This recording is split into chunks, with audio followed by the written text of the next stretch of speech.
Last time I mentioned that IP addresses help the Internet Protocol know where to get data from and where to take it. So if we had a source of data over here and the destination for that data over here, each of these locations would have an IP address, which is like any address. It identifies where it is so that the Internet Protocol can get to it. Every single computer connected to the internet has an IP address, and it uniquely identifies it among all the other computers on the internet. Here's an example of what an IP address looks like. So this is basically just a series of numbers, which is useful for the internet protocol, but we as internet users don't really have to deal with these actual IP addresses themselves. Instead, each computer also has an internet address to identify it on the internet. An internet address might look something like this, so logan.ucla.edu. You might be thinking that this looks almost like a URL, and that's because it does, but let's understand the different components of this address first, and then we'll take a look at how it applies in URLs. So there are a couple parts to this internet address. The first part is the local name of a specific computer, or the local host name, in this case, Logan. The rest of the address is the domain name, which refers to the organization to which the computer belongs. So in this case, it's ucla.edu, the network of computers at the University of California, Los Angeles. These domain names are unique, which means that there's only one ucla.edu, and it only refers to the University of California, Los Angeles. Let's look at the local host name again, Logan. Does this mean there can be only one Logan computer in the world? Well, no, since domain names are unique, there can be one Logan for every domain. So we could have a logan.ucla.edu, logan.berkeley.edu, and logan.stanford.edu, and it'd be no problem since they're in different domains. Well, let's think about the idea of these domains for schools specifically for a second. If we have one big group of every single computer at Stanford, it could get pretty cluttered. Within Stanford, we have several different groups. There's engineering, there's med, and so on. Domain names have a similar concept. You can also have subdomains like engineering.stanford.edu and med.stanford.edu, which basically gives a set of computers within a larger organization their own identifier.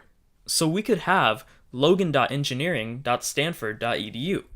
Finally, the last part of each domain name is called a top-level domain, or TLD, and it basically just indicates the type of organization that the computer belongs to. So far, we've seen .edu, which means an educational institution like a school or university, but there are a couple more common ones you've probably seen, like .com for companies and .org for nonprofit organizations. The top-level domain can also indicate the country of origin, like .uk for the United Kingdom and .ca for Canada.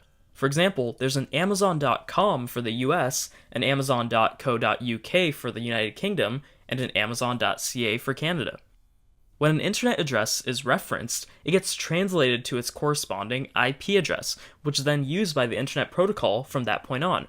I won't get too much into the details on how this happens, but an internet address is translated to its IP address by a software called the Domain Name System, or DNS. You can think of it as sort of a big phone book. If you give it a name, it'll give you a number. Every organization that's connected to the internet operates a domain server that keeps and maintains a list of all the computers at that organization and their IP addresses. So that's how internet addresses work, and like we said, they look very similar to the URLs you're used to online. However, there's one more thing we need to understand before we can look at URLs: the World Wide Web. The internet and the World Wide Web often get thrown around interchangeably, but they're actually two separate things which can work together with one another. The internet basically gives us the capability to exchange information by connecting computers and making packets of information possible to be sent. The World Wide Web, or the WWW, makes this exchange of information easy by providing a common user interface that a lot of different types of information can be accessed through easily. So what are some of the ways that this happens? Well, let's think about just moving through information in general. If you're reading a book, you're usually moving through from start to finish, one page after another in a linear progression. So once you have page 1 read, you move on to page 2, then page 3, then 4, and so on. But what if the flow of ideas wasn't constrained to this kind of linear progression?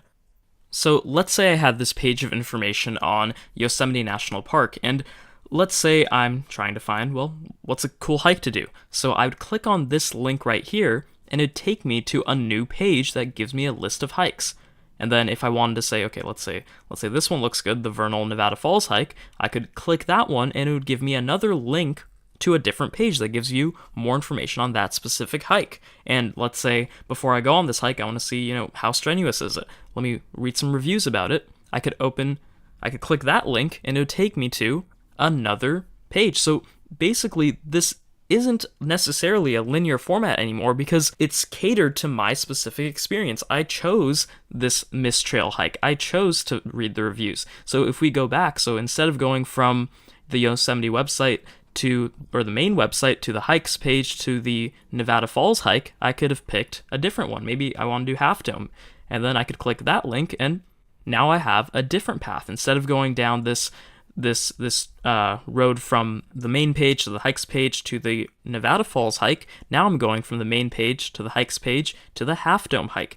And that's kind of the difference between a regular book, which is that linear progression of ideas, versus a web page, because you can go between different pages based on what you're looking for. This is called hypertext, and again, it's just a way to organize information beyond just a plain old linear progression. It's dynamic, with pages leading to different pages based on what the user wants. There's one other hyper term that the web uses, so let me just explain it briefly. Hypermedia. Hypermedia refers to different types of media components being used together, so like text, graphics, sound, pictures, animations, video, basically the elements of any modern website. Okay, so once we have all of these web documents with their hypertext and hypermedia, how do we actually access them? Well, we use browsers, which are software tools that load and format web documents for viewing by users. These are necessary because web documents can take a lot of different forms. The most common is through HTML, or the hypertext markup language, which are the files that make websites look how they look, with their specific fonts and colors and pictures and animations. If you're interested in a more in-depth explanation, HTML is really just a text file with code, and the code has what are called formatting tags, which basically just say this text should be this size, this font, and this color, and maybe this picture goes here, and this animation happens when this happens. But for simplicity's sake, we'll just think of HTML as being the website pages. There's also other file types on the internet, like PDFs and MP3s and MP4s, and browsers have plugins that help it handle all of these different formats. The designers of these web documents, like the software developers who write the HTML pages of websites you go on, it's their job to basically define all of those links to other web information and pages. So that's essentially the World Wide Web. The internet makes connecting computers and exchanging information possible, and the World Wide Web makes that exchange convenient with hypertext and links.